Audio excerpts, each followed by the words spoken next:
Shalom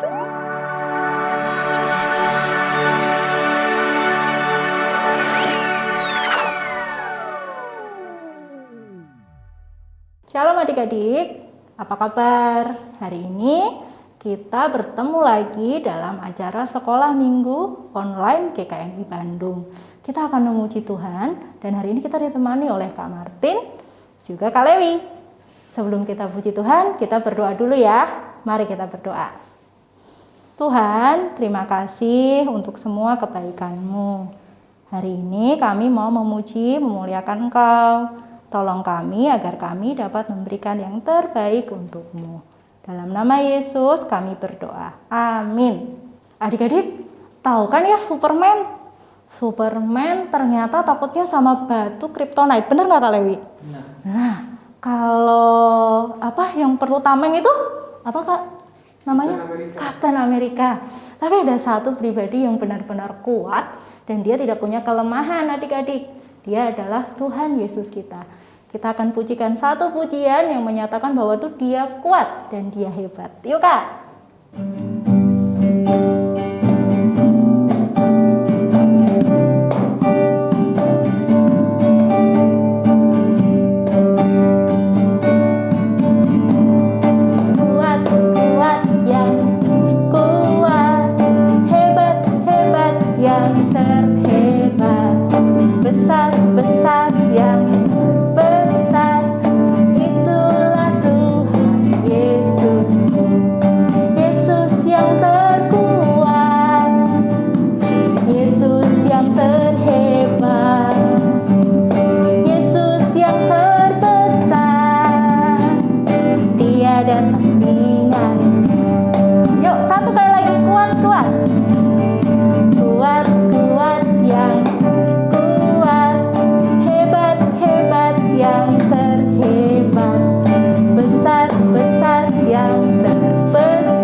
Kita akan mendengarkan cerita firman Tuhan. Sebelumnya kita siapkan hati kita ya.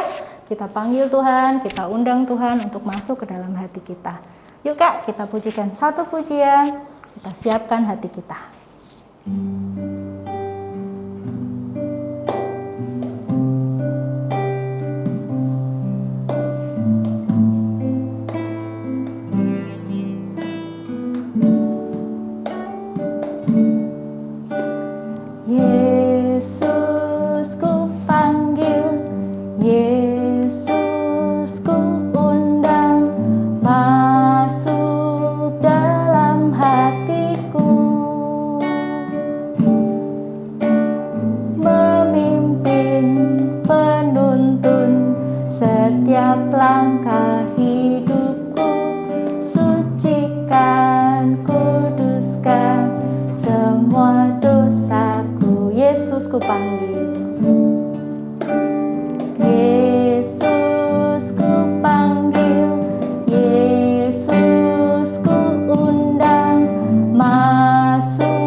Adik-adik, mari kita berdoa.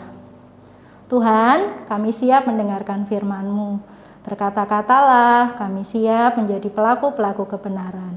Dalam nama Yesus kami berdoa. Amin. Ketemu lagi nih dengan siapa? Dengan Pak El ya. Hari Minggu ini ketemu dengan Pak El. Dan kita ketemunya bukan mau main-main. Bukan juga mau bercanda-canda saja. Tapi kita mau belajar firman Tuhan ya. Nah, sebelum kita mendengarkan perenungan firman Tuhan, yuk kita siapkan hati kita siapkan diri kita, dan kita datang kepada Tuhan di dalam doa. Mari kita berdoa. Tuhan, saat ini kami akan mendengarkan perenungan firman-Mu, yang kami tahu juga firman-Mu itu adalah pelita terang bagi jalan kehidupan kami. Karena itu biarlah Engkau Tuhan hadir, membuka hati dan pikiran kami, sehingga firman yang kami dengarkan perenungannya ini juga boleh menjadi bekal tuntunan dalam kehidupan kami. Di dalam nama Tuhan kami Yesus Kristus, kami berdoa dan memohon. Amin. Ya, anak-anakku yang terkasih di dalam Tuhan kita Yesus Kristus, di minggu ini kita akan merenungkan firman Tuhan yang diambil dari Injil Yohanes. Injil Yohanes pasal yang ke-15. Kita perhatikan ayat yang pertama sampai dengan ayat yang ke-8. Dari mana tadi dasar firman Tuhannya? Betul, Yohanes pasal 15 ayat yang pertama sampai dengan ayat yang ke-8. Pak El bacakan ya. Akulah pokok anggur yang benar dan Bapakulah pengusahanya. Setiap ranting padaku yang tidak berbuah dipotongnya, dan setiap ranting yang berbuah dibersihkannya supaya ia lebih banyak berbuah. Kamu memang sudah bersih karena firman yang telah kukatakan kepadamu. Tinggallah di dalam aku dan aku di dalam kamu, sama seperti ranting tidak dapat berbuah dari dirinya sendiri kalau ia tidak tinggal pada pokok anggur. Demikian juga kamu tidak berbuah jikalau kamu tidak tinggal di dalam aku. Akulah pokok anggur dan kamulah ranting-rantingnya. Barang siapa tinggal di dalam aku dan aku di dalam dia, ia berbuah banyak. Sebab di luar aku kamu tidak dapat berbuat apa-apa. Barang siapa tidak tinggal di dalam aku, ia dibuang keluar seperti ranting dan menjadi kering, kemudian dikumpulkan orang dan dicampakkan ke dalam api lalu dibakar. Jikalau kamu tinggal di dalam aku dan firmanku tinggal di dalam kamu, mintalah apa saja yang kamu kehendaki dan kamu akan menerimanya. Dalam hal inilah Bapa-Ku dipermuliakan, yaitu jika kamu berbuah banyak, dan dengan demikian kamu adalah murid-muridku. Sampai sejauh itu pembacaan firman Tuhan. Berbahagialah kita yang setia membaca firman Tuhan, merenungkannya, dan juga mau setia untuk melakukan firman Tuhan tersebut di dalam seluruh kehidupan setiap saat. Yesus pokok dan kitalah carangnya, tinggallah di dalamnya. Yesus pokok dan kitalah carangnya, tinggallah di dalamnya. Yesus pokok dan kitalah carangnya, tinggallah di dalamnya. Pastilah kau akan berbuah. Ada yang tahu dengan lagu itu? Adik-adik semuanya, anak-anakku pasti tahu ya. Itu kan lagu sekolah minggu. Nah, pujian itu menceritakan bahwa apa? Kalau kita mau menjadi orang yang berbuah, maka syarat yang utama apa? Kita tinggal di dalam Tuhan, ya. Tinggal di dalam Tuhan, bersama dengan Tuhan. Kenapa sih kita harus tinggal bersama dengan Tuhan, tinggal di dalam dengan Tuhan? Karena kita itu dikatakan dalam pujian tadi itu, kita carangnya, kita itu ranting-rantingnya. Tapi pokok intinya siapa? Tuhan kita, Yesus. Nah, kalau ada pohon, maka pohon itu bisa berbuah, itu harus mengambil intisarinya dari mana? Dari ranting-rantingnya? Dari daun-daunnya? Tentu tidak. Tapi dari pokoknya, dari intinya, dari batangnya. Nah, dalam hal ini siapa? Yesus. Nah, dengan demikian kalau kita mau berbuah, maka kita harus tinggal di dalam Tuhan. Nah, tadi bacaan kita juga berbicara tentang pokok anggur, ya, pohon anggur. Nah, Yesus sedang mengajar dan dia memberi perumpamaan, ya. Ingat, Yesus itu sering mengajar dengan perumpamaan, dengan simbol-simbol yang itu dekat dengan kehidupan masyarakat pada saat itu. Nah, pada masyarakat pada saat itu adalah petani. Nah, petani itu pasti mereka menanam dengan tujuan apa? Mendapatkan hasil. Menanam pohon tentunya mengharapkan apa? Ada buah-buah yang didapatkan. Nah, Yesus tadi katakan, ya, di ayat yang kedua, setiap ranting padaku yang tidak berbuah dipotongnya, dan setiap ranting yang berbuah dibersihkannya supaya ia lebih banyak berbuah. Nah, di situ ayat yang kedua itu mengingatkan bahwa tujuan daripada si petani yang menanam anggur itu dia ingin mendapatkan buah. Caranya gimana? Maka setiap ranting itu akan selalu dibersihkannya, dirawatnya, dijaganya. Kalau tidak bisa ranting itu berbuah, maka akan dilakukan apa? Dipotong, ya, dibuang. Nah, tentunya kita jangan hidup ini juga jangan sampai dipotong, sampai dibuang. Bahkan tadi kalau dikatakan itu, ya, dibuang seperti ranting yang menjadi kering, ayat yang ke-6, lalu dibakar. Jangan sampai seperti itu. Hidup kita ini kan tidak berulang-ulang kita jalani. Hidup kita ini semua kan kita jalani satu kali di dalam dunia ini. Nah, kalau kita sadar dengan hal itu, maka hidup harus selalu menjadi hidup yang benar. Bahkan juga bukan hidup yang benar, tapi hidup yang harus selalu bisa berbuah, berhasil, menghasilkan karya, menghasilkan segala sesuatu. Tapi kalau kita hanya mengandalkan diri kita sendiri, kita tidak akan bisa. Nah, caranya supaya kita bisa menghasilkan buah, maka kita harus hidup di dalam Tuhan. Tuhan menguasai diri kita, dan kita juga mengizinkan Tuhan itu bertata dalam kehidupan kita. Nah, dengan demikian maka kita akan menjadi anak-anak yang selalu dituntun, diarahkan Tuhan. Diarahkan untuk apa? Ini loh yang harus kamu kerjakan, ini loh yang harus kamu jauhi, ini loh yang harus kamu setia untuk lakukan.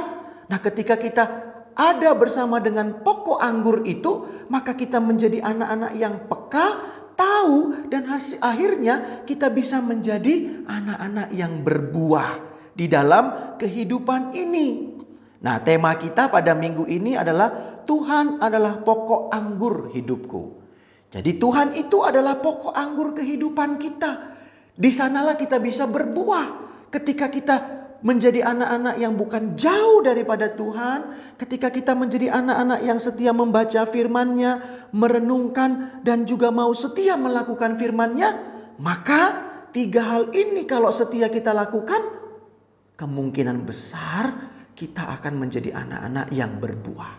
Ada karya. Hidup kita bukan hanya menjadi hidup yang sekedar saja, sekedar ada saja. Yes, pokoknya hidup saja. Yes, pokoknya sekolah saja. Yes, pokoknya saya jadi anak papa mama saya. Tidak. Tetapi ketika kita ada di dalam Tuhan dan Tuhan di dalam kita, kita menjadi orang yang menghasilkan buah dalam kehidupan ini. Ada karya yang kita lakukan. Nah, tapi juga tadi dikatakan kalau kita di dalam Tuhan itu, di ayat yang kedua dikatakan setiap ranting padaku yang tidak berbuah dipotongnya, dan setiap yang berbuah dibersihkannya. Nah, juga kalau kita hidup di dalam Tuhan, ya, dan Tuhan hidup di dalam kita, kita juga harus siap untuk selalu dibersihkan. Nah, itu artinya apa? Ya, kalau kita mau berbuah, kita juga harus siap diingatkan oleh Tuhan. Kalau kita sudah melenceng dalam hidup kita, kita sudah menjadi anak-anak yang tidak setia kepada Tuhan. Kalau kita diingatkan sama Tuhan, maka kita jangan juga marah. Itu caranya kita supaya menjadi anak-anak yang dibersihkan. Tetap menjadi anak-anak yang punya kekudusan dalam hidup ini. Nah, Tuhan itu bisa membersihkan kita melalui siapa? Salah satunya masih banyak lagi nih. Ya, salah satunya itu melalui orang tua kita. Melalui papa mama kita, melalui ayah ibu kita, melalui bapak dan mama kita. Nah, apa yang mereka lakukan? Kalau orang tua menasihati kita, mengingatkan kita, kamu nak jangan begitu, ayo belajar dengan sungguh-sungguh. Ini udah jam berapa? Ayo jangan nonton terus. Walaupun sekarang masih online, ayo belajar. Baca bukunya, gak ada PR. Baca buku supaya bisa punya pengetahuan, ya, bisa ngerti. Jangan hanya main game terus, diingatkan. Nah, itu tujuannya supaya apa? Itu namanya dibersihkan, ya, supaya kita bisa berbuah. Nah, adik-adik semua, nanti semoga ya datang ke gereja bisa lihat pohon anggur. Nah, di gereja kita juga ada pohon anggur. Pak Kadir itu menanamnya itu. Di dekat kamarnya, itu dia tanam tuh, merambat itu pohon anggurnya. Memang belum berbuah. Nah, tapi Pak Kadir terus mengusahakannya, merawatnya.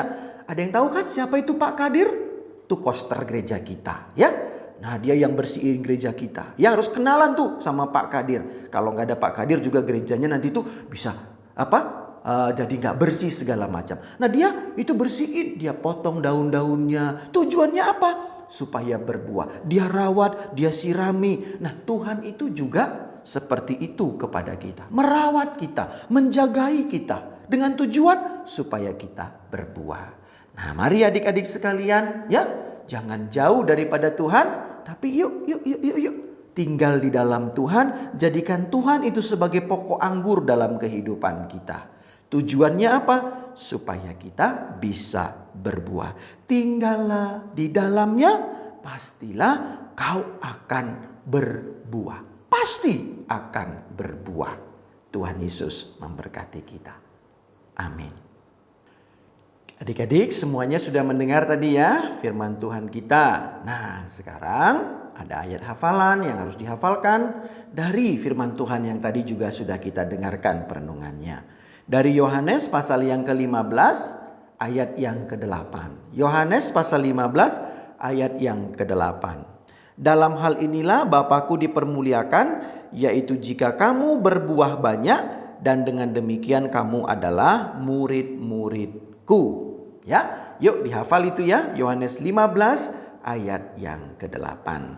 Mari kita berdoa. Terima kasih ya Tuhan, kami sudah boleh merenungkan firman-Mu.